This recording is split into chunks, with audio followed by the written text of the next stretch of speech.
Inilah video amatir kamera warga yang memperlihatkan adanya musibah kebakaran yang terjadi di kota Sukabumi. Pasca adanya rilis dari pihak yang berwenang, alasan penyebab kebakaran karena adanya hubungan arus pendek listrik atau disebut korsleting listrik tersebut tentunya sudah sering kali didengar. Menyikapi hal tersebut, pihak PLN UP3 Sukabumi angkat bicara mengenai kejadian itu. Herunur Rahmat selaku Asisten Manajer Keuangan dan Umum pada PLN UP3 Sukabumi mengatakan bahwa korsleting listrik yang menjadi penyebab musibah kebakaran tersebut merupakan di luar wewenang pihak PLN.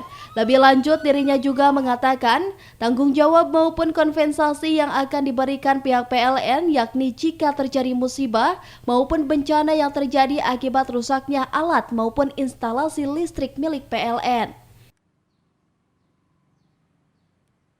Bahwa kewenangan dari PLN itu adalah mulai dari jaringan pembangkit, SUTT, kemudian STM sampai dengan TR, sampai dengan APP di rumah pelanggan dalam bentuk KWH serta MCB adalah kewenangan PLN. Sementara untuk instalasi dalam rumah sendiri itu adalah kewenangan dari pelanggan, sehingga jika kebakarannya disebabkan oleh korsleting listrik di dalam instalasi pelanggan itu adalah di luar kewenangan atau tanggung jawab dari PLN. Pak, pada KWH yang PLN berikan kepada pelanggan tersebut, Pak, kan itu ada MCB ya Pak ya? Ya. Itu kenapa kalau memang korsleting listrik di pelanggan itu MCB-nya tidak memutuskan daya Pak, agar tidak mengakibatkan kebakaran tadi Pak? Oke, baik, jadi fungsi utama MCB itu adalah untuk membatasi pemakaian listrik pelanggan sesuai dengan daya kontraknya. Ya, jadi misalnya pelanggan yang memiliki daya 900 akan dibatasi pemakaiannya di 900 dengan 4 ampere gitu penggunaannya, sehingga jika seandainya pemakaiannya lebih tinggi daripada 900 VA maka menyebabkan MCB panas dalam beberapa waktu. Jika panasnya sudah tercapai maka dia akan menyebabkan ngetrip. Oleh karena itu, dirinya menghimbau kepada seluruh pelanggan PLN yang berada di Sukabumi khususnya agar dapat mengikuti prosedural pemasangan instalasi kelistrikan sesuai dengan peraturan yang berlaku. Karena menurutnya dengan mengikuti petunjuk instalasi yang berlaku, hal tersebut diharapkan dapat meminimalisir terjadinya kejadian yang tidak diinginkan seperti bencana kebakaran akibat korsleting listrik.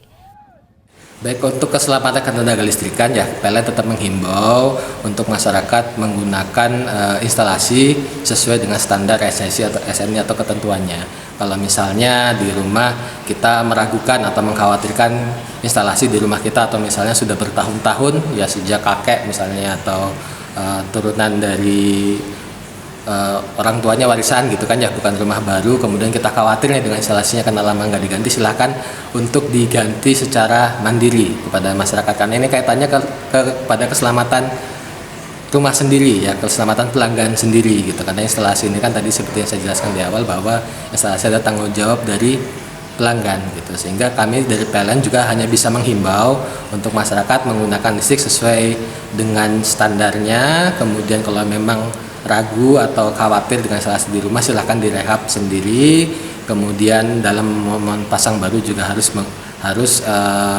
menggunakan listrik yang instalasi yang sudah ber-SLO. Dari Kota Sukabumi, Sofwan Julpikar dan tim liputan MGS TV melaporkan.